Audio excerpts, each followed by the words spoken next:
Firing people is hard. It's not something anyone ever wants to do.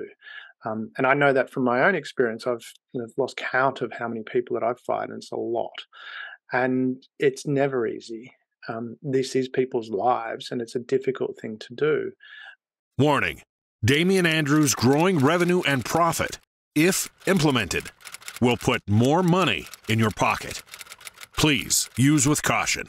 Damian Andrews' growing revenue and profit. And today, tough decisions. Got to make tough decisions. In any business, there will be times when you need to make decisions that are uncomfortable, that are difficult.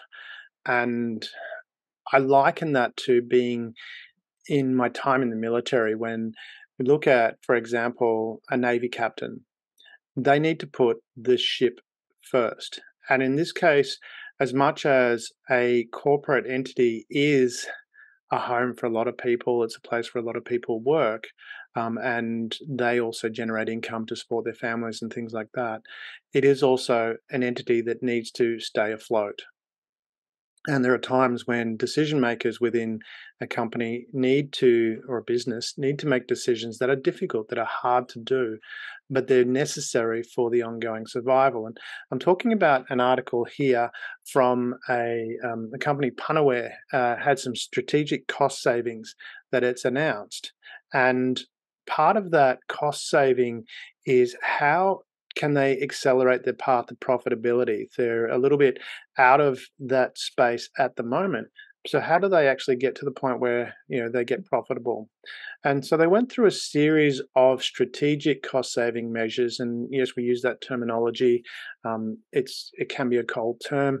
And I know from my experience when I worked in corporate recovery, letting people go is never easy. Unless you're a complete sociopath or psychopath.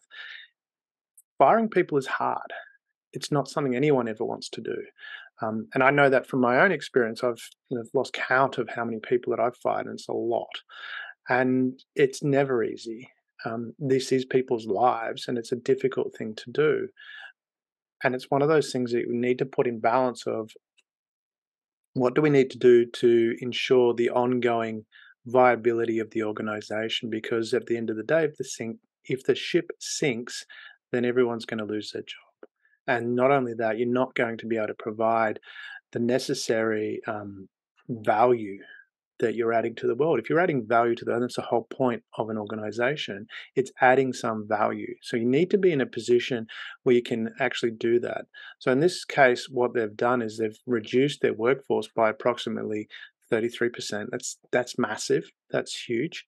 And they want to focus. They want to focus on concentrating their resources on speeding up the adoption of their local-based platforms in healthcare and hospitality. And so they're niching down, they're narrowing down where their focus is, which obviously is going to necessitate, if there's areas of non-productive work that isn't leading towards those objectives, then it's not worth doing. It's not worth spending that time and money. Well, time is money on that. So what they've done is they're focusing on becoming more leaner and more efficient. And this is something that's really, really critical and something that we do as part of the Exceptional Effort program. There's a continuous improvement module, which is all about staying leaner. Now, if you can do this, and this is the upside of this talk, is if you can actually do this consistently, you won't go through this process of a 33% reduction, because it's not you're going along, and all of a sudden, oh no, we need to actually do something. If you follow the Exceptional Effort program, and specifically the continuous improvement module, what you're doing is you're doing incremental adjustments and changes. And so you're not hit with something as a big surprise and having to do these mass redundancies, which is what you want to avoid. You want to be able to streamline your operations as you're going along. Little bits over a period of time make a massive difference, but you can adjust more quickly. You can reduce non-essential expenses more easily. You can identify things. And the big thing is from that is you can actually optimize the use of the resources you already have. And this is something that's massively underutilized in most organizations.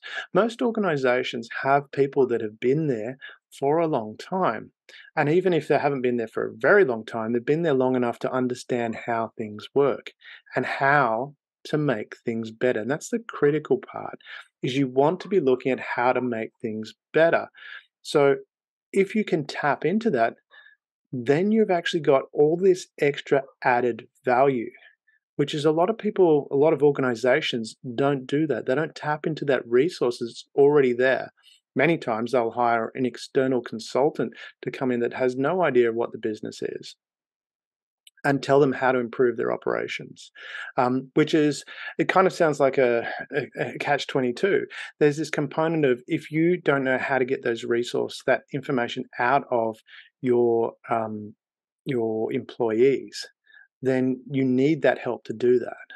And that's what you want to be doing. This is the whole point. It's not having someone come in and tell you how to fish.